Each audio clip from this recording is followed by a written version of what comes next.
Hello and welcome to Cloud Security Remediation 101, Fix the Issues Fast. Today's webinar is sponsored by Dazz and produced by Actual Tech Media. My name is Scott Becker. I'm from Actual Tech Media and I'm excited to be your moderator for this special event. Now, before we get to today's great content, we do have a few housekeeping items that will help you get the most out of this session. First off, we want this to be an informative event for you, so we encourage any questions in the questions box in your webinar control panel. Not only will we have team members responding to questions during the live event, but we'll also have a dedicated Q&A session at the end of the presentation where we'll discuss in greater detail some of the top questions that you ask. That Q&A panel is also the place to let us know about any technical issues that you might be experiencing. A browser refresh will fix most audio, video, or slide advancement issues, but if that doesn't work, just let us know there in the Q&A and we'll provide further technical assistance.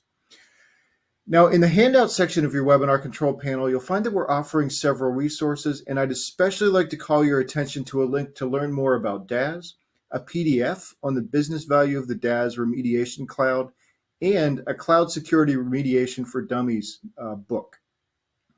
So I encourage you to access those resources now and share them with your friends and your colleagues.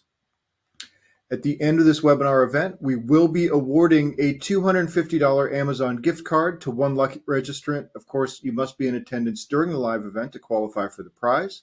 Official terms and conditions of today's prize drawing can be found in the handout section as well. Just scroll to the bottom and you'll find the prize terms and conditions link there. Now, finally, one of the best benefits of this event is the opportunity to ask a question of our expert presenter, and to help encourage your questions, we have a special additional prize for you. That's another Amazon gift card, this one for $50 for the best question. So after the event is over, we'll look at all the questions that came in, pick out the very best one, and contact that prize winner. And don't worry if your question wasn't read out live during the event, it will still be considered. Okay, with that, let's get to today's fantastic content. It's my pleasure to introduce you to our presenter today. We have Tomer Schwartz, who's co-founder and CTO of Dazz. Hello. Tomer, great to have you here. Great to be here. Thank you, Scott. Well, take it away. I'm looking forward to this. Thanks. So thank you all for joining. Today we will be talking about cloud security remediation and how can we fix security issues faster than ever. Luckily, there's a lot of changes in technology in the last couple of months and years, and I'm excited to chat with you all on that. So I think a good place to start is just to appreciate the fact that cloud security starts from the broader theme of cloud adoption. And I've been through several situations like these in past lives. I've talked to quite a bit of clients in the past, and I wish it was much easier. But just like with Spider-Man, with great power, comes great responsibility. So is cloud adoption to a degree, and the reason is that typically when enterprises adopt the cloud, it's really because of such great benefits of being able to take advantage of modern technology, increasing development velocity, being able to have a much more robust infrastructure, much more scalable, much more cost-efficient platform to work on. But to leverage all of this, it means that we have quite a bit of complexity, right? So if we look at the typical cloud infrastructure providers, if we were thinking about the top three like AWS and Azure and GCP, they actually build dozens of services all the time into the platform. They keep improving them. They have hundreds of different new features every year, and all of this greatness goes directly to the benefit of the development teams and the DevOps teams in our organizations. What it means is that right now they have full control of the stack.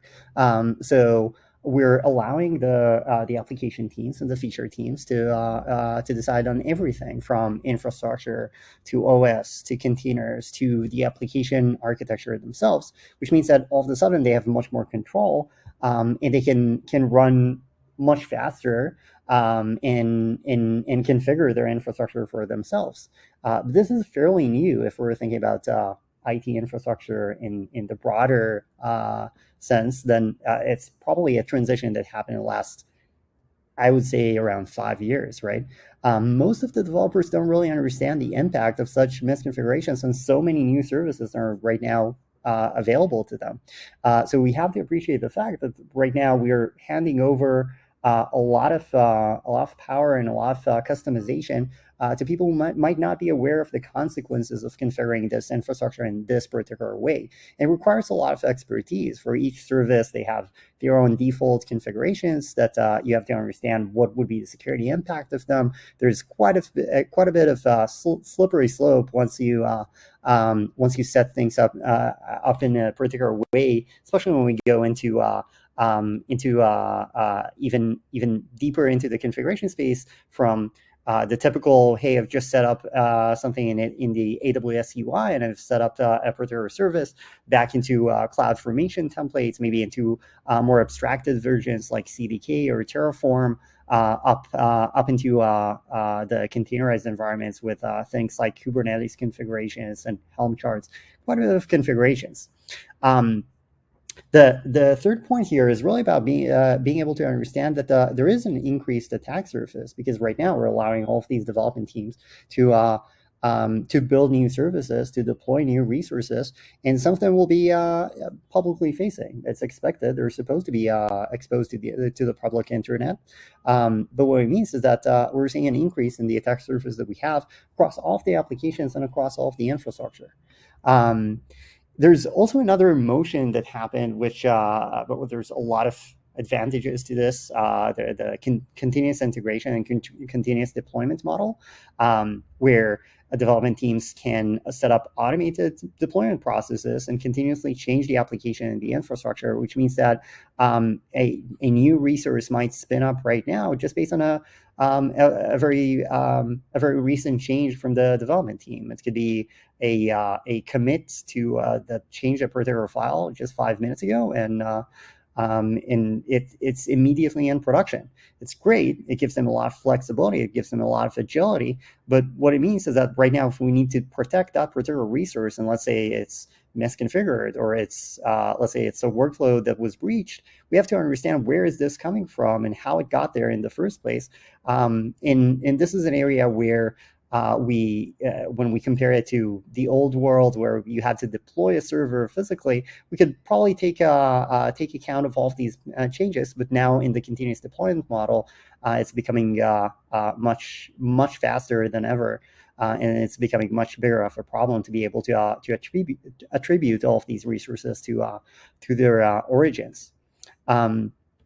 If that wasn't enough, what we're seeing is a much broader use of abstractions when we build new applications and when we build new microservices. So in a typical organization today, there might be an infrastructure team or a platform team. A development team doesn't really need to invent the whole platform by themselves, which is great. They have templates for how to build microservices. They might use some even open source or third-party abstractions that will really expedite the process of being able to build new capabilities and new features into their applications. But what it means is that right now, if we know about a particular vulnerability or a particular misconfiguration or an incident around a particular workload, it's becoming harder and harder to be able to tie in that affected resource or affected workload with the right team or the right vendor or the right third-party open source library that is actually responsible for that vulnerability. So it gives us a lot of speed improvement in development velocity, but it creates some complexity from a security perspective. We talked a bit about third-party dependencies. These might come from vendors that we're working on, but the most common one would be just open source libraries and open source projects that development teams really rely on. It's great. They don't really have to reinvent the wheel every time, but it also means that we have to understand what kind of dependencies do we have, and whenever we do have some kind of a vulnerability that we want to remediate, we have to understand who is really responsible to fix this and how. I've had a leader in past life that when we talked about a particular risk in production, and I explained the different processes between between a first-party application team that actually builds the application and can fix the vulnerability, as opposed to an open source library that we're dependent on, where they needed to make that change before. He looked at it very puzzled back then, and he was like, well, I understand that my data is at risk. I don't really care who wrote the code, right?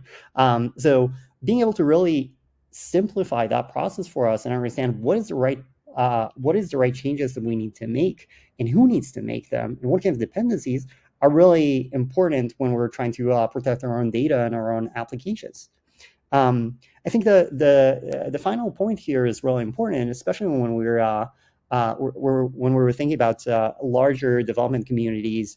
I've had the opportunities to speak with organizations with tens of thousands of developers. There's a lot of variance in the security expertise of these developers. Some of them are proficient and they understand exactly what kind of security requirements are there, what kind of pitfalls they might run into. Some of them don't.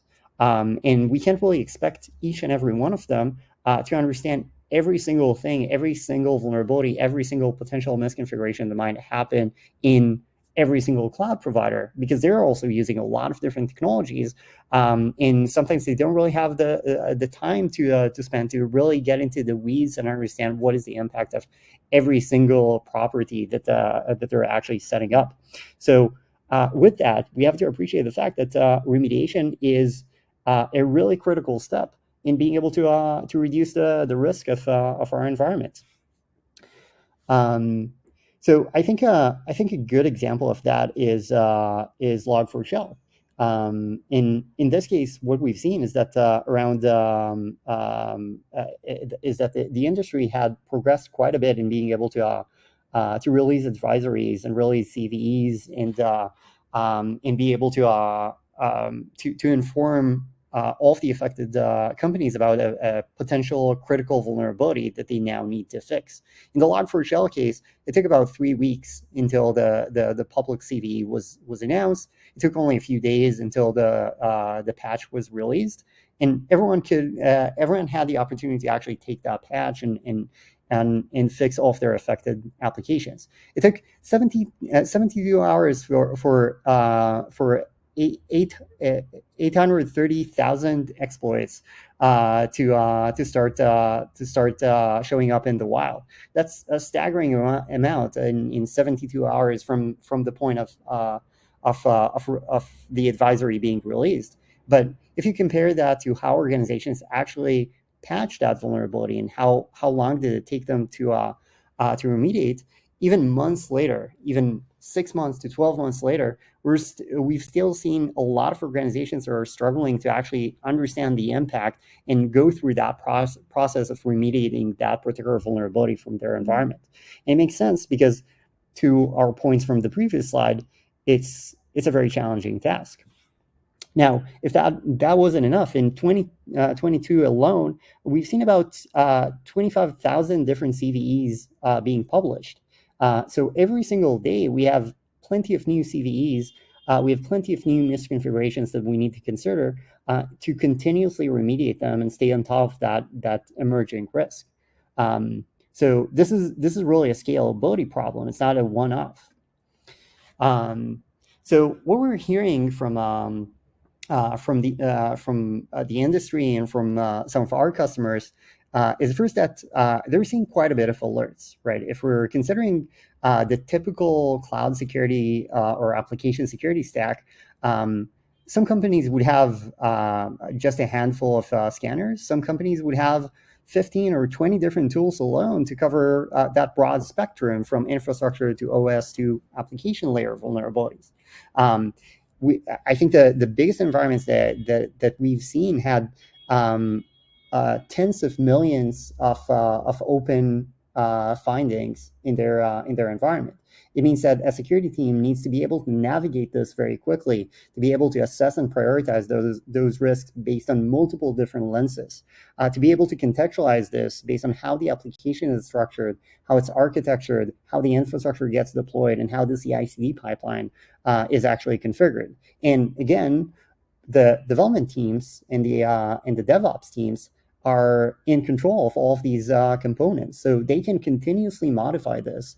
And we have to stay on top of how that environment is structured to be able to look at the particular vulnerability. Let's say we picked a particular one that is critical, that is impacting a very important application in production and want to get this fixed. We have to understand which team actually owns that change.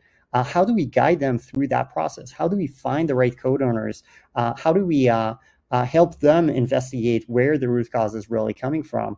How can we expedite their process and speak their own language and not really require them to fix vulnerabilities manually? And how can we actually look at the recurring issues that we're seeing across a lot of different applications and really change our architecture in a way that makes it easier and less painful to remediate that risk? We're seeing quite a bit of duplicity in customer environments right now, where multiple different security tools may report on the exact same vulnerability, or we're seeing instances of the same vulnerability in multiple different applications because at the end of the day, they're using the same dependency in a common component where that particular vulnerability needs to be fixed. So being able to contextualize off that information, being able to really understand how it works, actually expedites that process end to end. When we think about the whole process from the point in time that the vulnerability is detected up to the point that it's fixed, it's the fix is deployed to production, is no longer impacting our environment. So if we're trying to think how that process looks like from an engineering standpoint, then we can plot out why is this so challenging.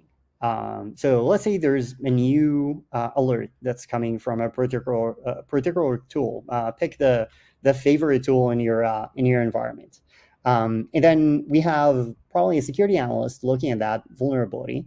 And the first thing that they need to do is sort of an initial triage. Do we really need to handle this particular alert? Should we stop everything that we're doing and focus on this particular one? So sometimes there's a false positive. It's not really impacting our environment. It's not really important to us. Sometimes there's duplication. Maybe we've seen a very similar vulnerability just yesterday. It's in progress. We don't really need to spend more time on this. But then if it is important to us, we need to understand, when do we need to fix this? Maybe it's a high-risk issue, but I have a bunch of critical vulnerabilities that I'm spending all of my time on. Maybe I don't really have the right resources to be able to fix this right now. Maybe I don't know. Maybe I need some more context. Maybe I need to ask someone how that particular application looks like, because this vulnerability may be important, but it also may not. Maybe it's just too complicated for me right now, and I want to delay that process a little more and focus on other things. Maybe I'll get back to it tomorrow. But if I decide that, this is really important, let's do it right now, then what is causing this particular finding? We're just starting from a particular vulnerability that one of our scanners reported. Where is this really coming from? Is this a configuration issue? Is this coming maybe from infrastructure as code? Is this an application issue? Is it coming from one of our repositories? Is it a manual configuration that is misconfigured and someone needs to change it? We need to get to the root cause. We need to understand why that vulnerability is there in the first place. And then typically, the security teams, the application security teams, the cloud security teams, they can just log into to Git and modify the application by themselves. They have to understand who is responsible for this alert. And one of the things we talked about before is that even that question alone is very, very complicated, because sometimes it's not clear if it's coming from the application team, the infrastructure team, the platform team, maybe a third-party vendor that we used to work with, maybe an open source library that we need to verify that they've fixed the vulnerability already. Maybe we need to upgrade a version. So sometimes the process for that is structured. Some organizations would have some kind of a system to log ownership. hopefully it's up to date, and then we can start from there. We can ask around. We can check this in our in some kind of an organizational system to see if we at least know which team or which business unit is responsible for that. Sometimes we just email people. I've ran into a bunch of vulnerabilities in past lives where someone literally just emailed me, "Hey, Tomer, I know that you may know a team that we're seeing a vulnerability that's affecting their application, but we're not quite sure who is the right person we need to reach out to there." So it's really a matter of sort of um, some knowledge that you pick up, some experience that you pick up as a part of the organization to figure out how to route that information to the right direction. And hopefully we found the right owner for that particular vulnerability, because sometimes we just email the wrong person. And hopefully they manage to pick it up very quickly and say, "Hey, you know what, this application doesn't really belong to me. You should talk to that particular team." Sometimes they just know it doesn't really belong to them, and they're not quite sure who needs to remediate that vulnerability. But in some cases, they would actually spend some time to investigate where is this vulnerability coming from. So maybe it's a vulnerability that is affecting their application, but they're not really responsible for that because it's a dependency they rely on. So they may spend their sprint points on something that they can't really fix. So it's just a waste of time for them. And I wish we had better ways to do this and just get directly to the root cause. But then, if we found who is responsible for that, if we found that right team, then they need to figure out how do they remediate. And for them, it's also quite a bit of time. So hopefully they already know how to remediate this. So it's a quick fix for them. They just change the code and redeploy. Sometimes they're not quite sure. Maybe we landed on a junior engineer in that process. They need to spend some time Googling what is the right fix for that vulnerability. Maybe they need to ask around, ask some other team members, and maybe they changed something and actually it broke the application, and they have to fix their fix. So this takes for them quite a bit of time until we get to the remediation nirvana. So this is just a quick diagram of how that process looks like end to end. And I think that there are two things that are now very obvious from this discussion. First, we probably should have done this flowchart as much as I love flowcharts. And two, it's pretty complicated. So now, if you consider the fact that we zoomed in on one particular vulnerability, let's think about how that process looks like for organizations with not a lot of vulnerabilities, let's say tens of thousands of them. There's quite a bit of them. It means that process overall will take a lot of time and a lot of energy, both from the security teams as well as the business. So ideally, we want to automate this and make it a lot easier for both parties if we want to get to cloud security remediation. Now, if that's not enough, I really like this tweet from Jeremiah Grossman. There's quite a bit of tools that scan for vulnerabilities. There's in some organizations that we work with, I don't envy the developers. They would have 20 different tools that cover everything from any change that they do in the code base to their CI/CD promotion process, to a lower environment, to a production environment, to perimeter scanning. Every single vulnerability like this needs to go through the same process. There's quite a bit of duplicity in that process for the same reasons that we talked about. So I think another thing to consider when we think about cloud security and remediation is that there are differences between how we used to think about vulnerabilities in the old world of data centers and on-prem environments and the new world where we're seeing a continuous deployment process where engineers continuously modify their environments, modify their infrastructure, and deploy this. So there's sort of a new attack surface that is expanding because of that process, where vulnerabilities and misconfigurations that a developer might insert into their code base, they not hopefully not intentionally, will affect the security of the cloud. But also, when we see these kinds of vulnerabilities and misconfigurations in the cloud, they need to be addressed in a completely different place.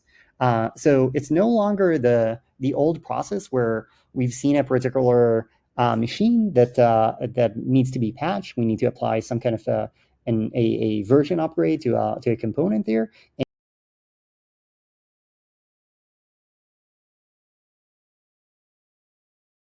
And back in the old days, we used to be able to SSH into that particular machine just to log in and upgrade that package. Today, with a containerized environment, the process is very different because the resources themselves in the cloud are immutable. So if we need to upgrade a particular package in production, we need to first understand what kind of what was the deployment process, where did it come from, and modify that that definition for that container image in the source code level. So we have to sort of backtrace the deployment pipeline to be able to understand where the root cause is, modify it there, and then rebuild and redeploy the container. It's a very different process than what we used to have in the old world. So the way that we approach this problem in Dazz is that first we need to understand how the development environment actually looks like. We need to be able to map out everything from code to cloud to be able to pivot back and forth. If we have a vulnerability in the cloud, we want to be able to understand where the root cause is. If we're seeing a new change in the code base, we want to understand what is the impact of this in production. When we have that, we can contextualize all of the vulnerabilities that are coming from all of the scanners that you're using. So if there's multiple different scanners that report on the same vulnerability, we can actually deduplicate that data, find the root cause, and find the owner, and based on that, notify that owner with a prescriptive remediation guidance that just explains to them what they need to do. And I think that one of the things that I'm personally excited about is just advances in AI, which we utilize quite a bit in Dazz.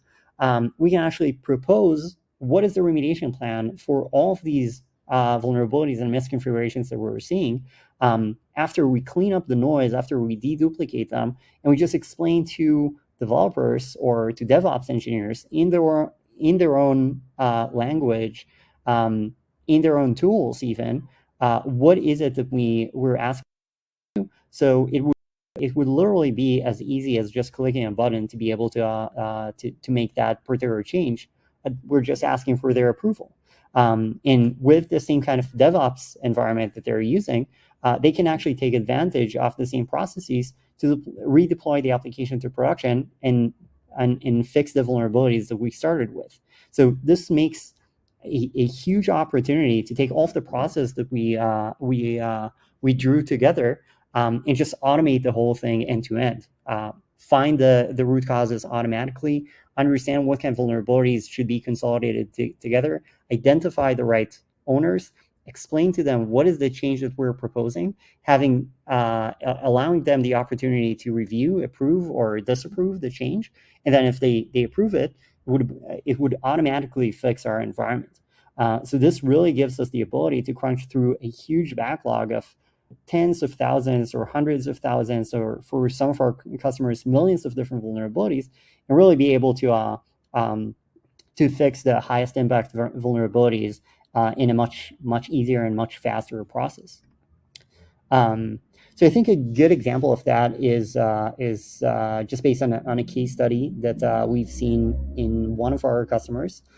This again goes back to Log4Shell, where they were using Dazz prior to the incident, and once they started to respond to Log4Shell, they already had all of the visibility they needed from code to cloud to use Dazz to build a remediation plan automatically. In their case, they had 17,000 different containers that were vulnerable in production back then, and they used Dazz to actually backtrace that process. and deduplicate the data between 6 different scanners that they were using back then. So out of these 17,000 different containers that were up and running and vulnerable, we saw that only about 700 images were affected. Most of them were using the same base images, so we could pivot back to the root causes in the code base and find where the fix should take place. It's a much smaller number in that case. 142 different Docker files were needed to fix the entire environment. And from the code repository history, we could highlight exactly who the code owners are. And for each and every one of them, we automatically open a ticket to explain to them what is it that we're asking them to do in their own language. So instead of looking at ARNs and AWS, they looked at repository names and paths and lines of code and proposed fixes, where we explain to them exactly what the change that we're proposing is doing and why do we need this, and explain the impact in production and why is this so urgent. So with that plan, they managed to remediate the whole incident in 4 days, which was a huge win. And right now they're still using Dazz every day to remediate application security vulnerabilities and cloud security vulnerabilities continuously. So with that, some takeaways. This is an area where our company, Dazz, can really help with. We can reduce the noise between many different vulnerabilities, many different misconfigurations in the cloud security space to really focus on the most important ones. We can reduce the mean time to remediation. We can really shrink the time window it takes for us to remediate vulnerabilities with the same kind of automations that I explained before. And we help consolidate between a lot of different tools so we can focus on what's really critical to us and not necessarily on the day-to-day operational work of looking into each and every vulnerability separately. We have quite a bit of customers. These are just a few that were kind enough to agree to share their logos, and we would love to have some follow-up conversations. If you're interested in seeing the product, I'd be happy to chat some more offline. And with that, I would want to open up for any questions that you have. Thank you for joining. All right, super, Tomer. A really compelling story. We do have some questions here from the audience. One, they're asking, I'm using AWS and I don't have any third-party security tools. Can I still implement something like this today? Wow, it's a really good question. So yes, the AWS comes with some really good built-in security controls that are some of them are even completely free. So we can utilize the things like the container vulnerability scanner that is built into AWS to be able to understand what kind of risks are right now impacting us in production. But still, to be able to drive an effective remediation program, we have to figure out how to contextualize that data and how to deliver it to the engineering teams and in a way that's easy for them. So a really nice architecture is actually plugging a solution like Dazz into the built-in security controls that are available in AWS, in Azure, in GCP. There's also quite a bit of built-in application security controls in GitHub and GitLab. We can use all of that data and leverage these completely free detections to build a very consistent, very effective cloud security remediation plan. So thanks for the question. Okay, yeah, thanks for that question. Another one here, you mentioned remediation programs. They're asking, what are good ways to measure a remediation program? Wow. So to really measure, I'm seeing a lot of differences based on just a client base that we already have. There's some of the some bigger companies have business objectives to drive the time to remediation down to meet SLAs. They're building different lead charts based on Dazz data to actually measure how long the remediation time takes end to end and really drive the business to remediate faster and better. But one thing that I would I would suggest is first, not get too caught up in the numbers themselves.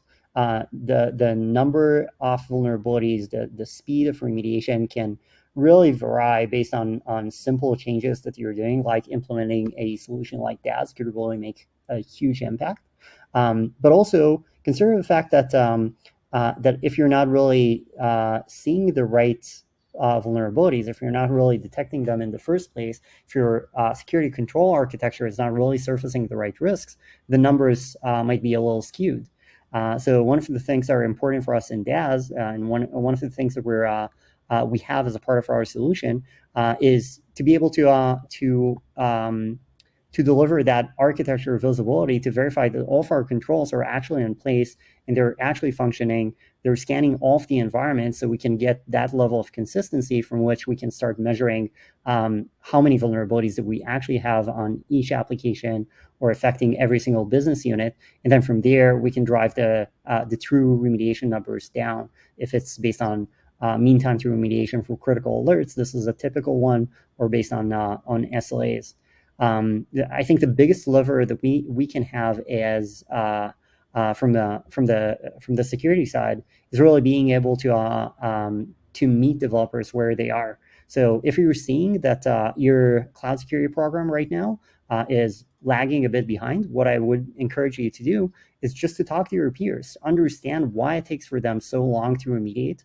Sometimes it's because the process of communicating vulnerabilities is not clear enough. It's not easy enough. It's not accessible enough for them. It's not really plugged into their own tooling. It's not plugged into their right ticketing systems. I'm seeing a lot of larger organizations where security is talking through ServiceNow, but developers are really using Jira. We have to really plug these tools together to be able to see the whole vulnerability remediation cycle happening effectively end to end. But then the most important thing is to make sure that they really understand what is the reports, what are the reports that we're sending them. So if we're just sending over a CVE name and an ARN, for example, in production, it's a completely different ball game as opposed to being able to contextualize and really speak their language and explain to them in their own terms what is it that we're asking them to do. So actionability is key to drive these numbers down. Okay. All right. Excellent. There's another question here. They're wondering, is this difficult to set up? Not at all. So our solution is SaaS-based. So the setup is basically setting up a bunch of read-only API connections. If we have the right people on the call, then typically it would take us something like 30 minutes to set the whole thing up, and then you can already start to see the benefits of being able to deduplicate vulnerabilities, to find root causes automatically, to generate remediation plans for those vulnerabilities.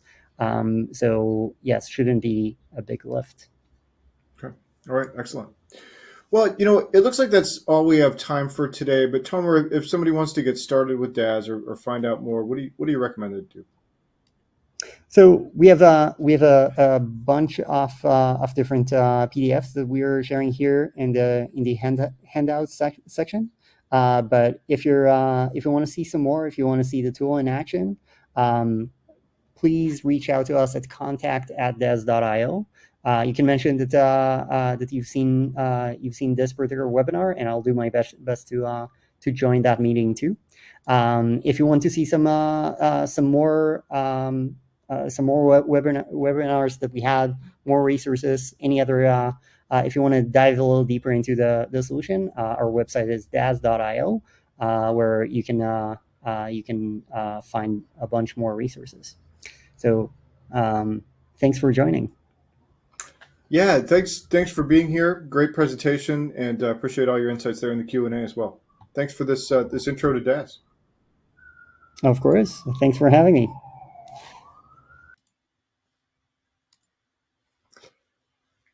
All right. And just a quick reminder, there are a few resources in the handouts there that Tomer mentioned. There's a link to learn more about Dazz, and there's that PDF on the business value of the Dazz Remediation Cloud. and then the Cloud Security Remediation for Dummies book. Those are all available. We've got about another maybe minute to 2 minutes. So if you were thinking about grabbing one of those, I would grab it now. So for our last piece of business here, we have the Amazon gift card prize drawing. And the winner of the $250 Amazon gift card today is Tina Beams from Kentucky. So congratulations to Tina Beams. We'll be in touch about getting you your card. And with that, on behalf of the Actual Tech Media team, I want to thank Dazz for making this event possible. And thanks as always for attending and for your great questions. Have a great day, and we will see you next time.